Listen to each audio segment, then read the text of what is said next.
ગુજરાત સરકારના કર્મચારીઓ માટે સારા સમાચાર મળી રહ્યા છે। ગુજરાત સરકારે મોંઘવારી ભથ્થામાં વધારો કર્યો છે।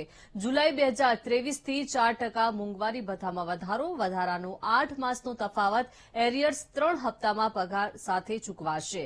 એલટીસી માટે 10 પ્રાપ્ત રજાની રોકડ ઉપરાંત 7મા પગાર પંચ પ્રમાણે થશે। તો અગાઉ કર્મચારીઓને 6ઠા પગાર પંચ પ્રમાણે ચૂકવણી થતી હતી।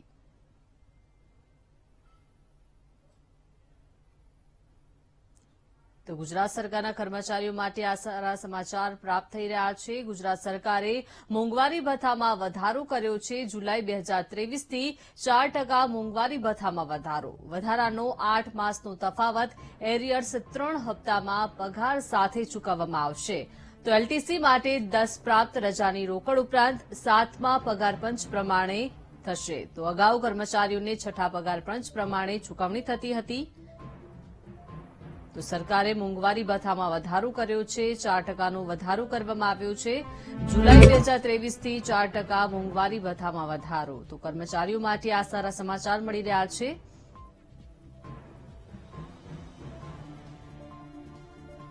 વધુ માહિતી મેળવીએ સંવાદદાતા મેહુલ પાસેથી। મેહુલ, સરકારે મોંઘવારી ભથ્થામાં વધારો કર્યો છે 4%, શું વિગત? બિલકુલ દીપિકા, વાત કરવામાં આવે તો લાંબા સમયથી માંગણી હતી જે મોંઘવારી ભથ્થામાં વધારો કરવાની કેન્દ્ર સરકાર જે પ્રમાણે આપી રહી છે તે પ્રમાણે જ તેમને મોંઘવારી ભથ્થું ચૂકવવામાં આવે તેવી માંગણી હતી સરકારી કર્મચારીઓની અને તેમના સંગઠનની। જે બાકી હતું તેની જાહેરાત મુખ્યમંત્રી કક્ષાએ કરવામાં આવી છે।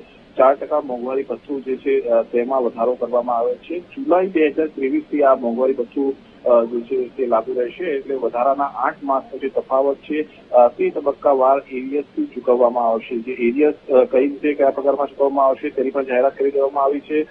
જુલાઈથી સપ્ટેમ્બર 2023 સુધીનો જે તફાવત છે તે માર્ચ 2024ના પગારમાં ચૂકવાશે। ઓક્ટોબરથી ડિસેમ્બર સુધીનો એરિયર્સની રકમ જે છે તે એપ્રિલ 2024ના પગારમાં સાથે ચૂકવાશે અને જાન્યુઆરી અને ફેબ્રુઆરી 2024નો જે મોંઘવારી ભથ્થાનો એરિયર્સ છે તે મે 2024 એટલે માર્ચ, એપ્રિલ અને મે એમ 3 મહિનાના પગારની સાથે બાકી રહેતું એરિયર્સ જે છે તે ચૂકવવામાં આવશે। સાથે જે મહત્વનો નિર્ણય થયો છે તે નવી પેન્શન સ્કીમના જે લોકો આવે છે જે કર્મચારીઓ તેમાં સીપીએફની રકમ 14% કરવા માટેની માંગણી હતી જે વિધાનસભાની ચૂંટણી પહેલા તે સંદર્ભે જાહેરાત સમાધાન રૂપે થઈ હતી। તેમાં પણ હવે 14% ફાળો કરવા માટેનો રાજ્ય સરકારનો નિર્ણય છે। 10% કર્મચારીઓનો ફાળો જ્યારે 14% સરકારનો જે ફાળો જે છે તે રહેશે।